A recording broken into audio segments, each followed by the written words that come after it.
सुप्रभात बच्चों, हमने कक्षा 7वीं के द्वितीय अध्याय संस्कृत के द्वितीय अध्याय को लेकर के कल चर्चा की थी और उसमें हमने जाना था कि हमारा जो पहला भाग है किस प्रकार से एक बच्चा जो बंगाल प्रदेश के एक विद्यालय में पढ़ता था तो उसका मजाक करते हैं, वह रास्ते में मटका देखता है कुएं के ऊपर रखा हुआ, उसके नीचे गड्ढा देखता है।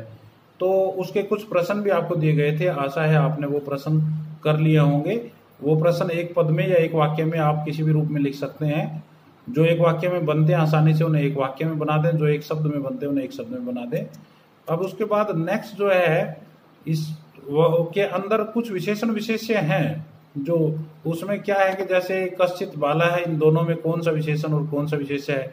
एकस्मिन् विद्यालये अतीव जिज्ञासु एकम कूपम एकः घटः इमं सुंदरम तम गर्तम। ये दो दो के जोड़े में जो शब्द दिए गए हैं अपनी कॉपी के अंदर आप इन्हें विशेषण विशेष्य के कॉलम बना करके क्रमशः उनको लिखते चले जाएं कि कौन कौन से शब्द विशेषण हैं और कौन कौन से विशेष्य हैं। इसके बाद आप देखें कि इस गद्यांश के अंतर्गत जितने अव्यय प्रयोग किए गए हैं उनको दो प्रश्नों में बना दिया गया है। पहला प्रश्न में जिसमें 7 अव्यय प्रयोग किए गए हैं और उसके सामने आपको जैसे अदाह पुनः पुनः भूयो भूयः कश्चित अतीव न यत तत, तो ये आगे रिक्त स्थान दे रखे हैं, वही वाक्य दे रखे हैं जो लेसन में दिए गए हैं। आपने आपको अच्छी तरह से समझने हैं और ये रिक्त स्थान से भरने हैं कि कौन सा अव्यय किस रिक्त स्थान के अंतर्गत आएगा। इसके बाद नेक्स्ट में आपके जीके के लिए दे दिए हैं कुछ अव्यय, आपके सामने यहाँ लिख दिए गए हैं। पाठे प्रयुक्त अव्यय नाम वाक्यानि अनविष्य उत्तर पुस्तिकायाम लिखंतु।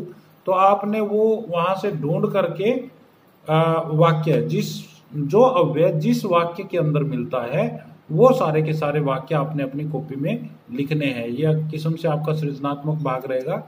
अब इसके पश्चात आगे देखिएगा दूसरा पार्ट, सह बालः विचार मग्ना अभवत।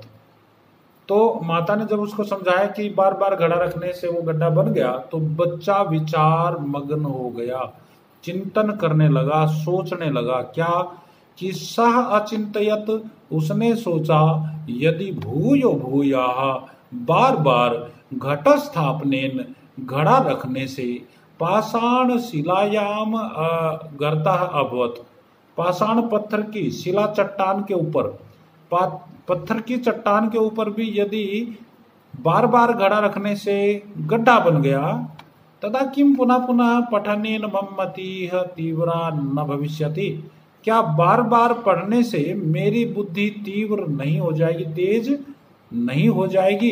इति विचार्य स विद्याभ्यास से संलग्नाभवत्। ऐसा सोच करके वह विद्या के अभ्यास में लग गया। स पुनः पुनः पाठान अपठत, उसने बार बार पुनः पुनः बार बार पाठ पढ़े यानी पाठों को पढ़ा।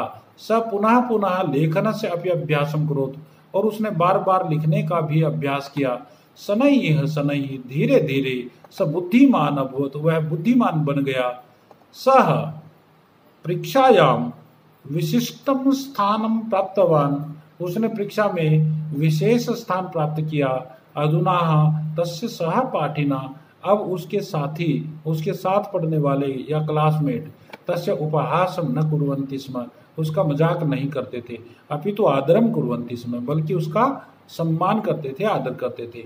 सत्यम एव अस्ति, सच ही है। अभ्यासः एव परमो गुरु, अभ्यास ही परम गुरु है। इसके यहाँ कुछ शब्द दिए गए हैं, उनके अर्थ भी दिए गए हैं। ये बहुत इंपॉर्टेंट है, पेपर में पूछ लिए जाते हैं, इनको जरूर याद कर लें, कॉपी में लिख लें। विस्मृति समय भूलता था, गर्तम गड्ढा, निर्मितवान बनाया, अधः नीचे, भूयो भूयः बार बार, घट स्थापने घड़ा रखने से, पाषाण शिलायाम पत्थर की शिला पर। अब इसके प्रश्न देखना, इसके अभ्यास के प्रश्न देखिए। कह विचार मग्नः अभवत्, कौन विचारों में डूब गया।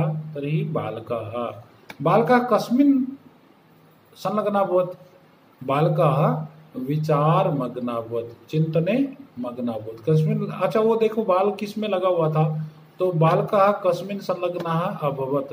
अब इसमें आप गद्यांश में से ढूंढें और इसका आंसर दें। तो विद्याभ्यासे संलग्नः अभवत्। इसके बाद आगे दिया है बालका कस्मिन् प्रदेशे प्रतिसमा, बालका बंग प्रदेशे प्रतिसमा, बालका शनै शनै कीदृशः अभवत्, बालक धीरे धीरे कैसा हो गया, बालका शनै शनै बुद्धिमान अभवत्। तो इसके पश्चात नेक्स्ट क्वेश्चन बनता है, एक वाक्य में उत्तर दें। बालका किम अचिंत्यत, बालका आप ऊपर से गद्यांश से ढूंढें और उसका आंसर दें। बालका पुनः पुनः का न पठत, तो बालक ने बार बार क्या पढ़े, ये भी गद्यांश में से आप ढूंढें और इसका उत्तर आप कॉपी में लिखें।